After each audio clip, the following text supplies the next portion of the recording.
Trump fires back at Rouhani slam amid deadly Iran protests.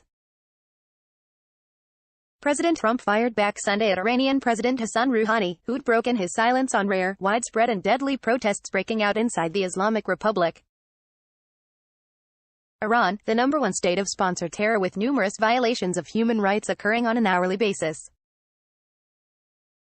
has now closed down the internet so that peaceful demonstrators cannot communicate. Not good, Trump tweeted. It may have been a reference to Rouhani's jab earlier in the day, when he said Trump has forgotten that he had called Iranian people terrorists a few months ago. Rouhani also said in his speech Sunday night, his first since the protests first broke out Thursday, that people have the right to demonstrate. But those demonstrations should not make the public feel concerned about their lives and security. Earlier Sunday, Trump tweeted that Iranians were finally getting wise as to how their money and wealth is being stolen and squandered on terrorism. Looks like they will not take it any longer, Trump wrote. The USA is watching very closely for human rights violations. Rouhani's comments came hours after 2 protesters were killed at a rally. The deaths were the first of the demonstrations, which appear to be the largest to strike Iran since the protests that followed the country's disputed 2009 presidential election. Thousands of people have taken to the streets.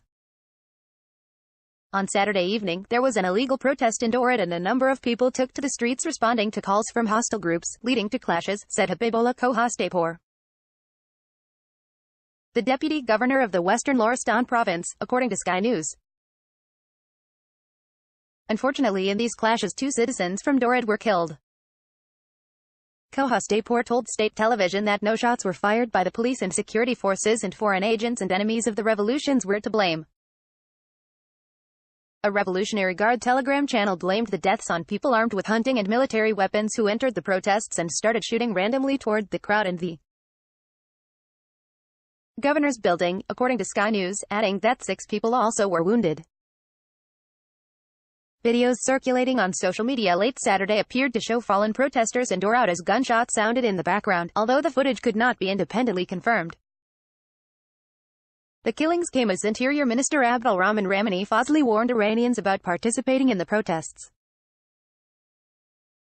Those who damage public property, disrupt order and break the law must be responsible for their behavior and pay the price, Sky News quoted Fazli as saying early Sunday on state television. Trump redoubles support of Iran protests, saying the world is watching. The CEO of the popular messaging app Telegram, which protesters have used to plan and publicize demonstrations, according to the Associated Press, said Sunday that Iran has been blocking access for the majority of Iranians. Iranians said the app is now inaccessible by mobile phone networks. State TV also said Instagram use has been temporarily limited.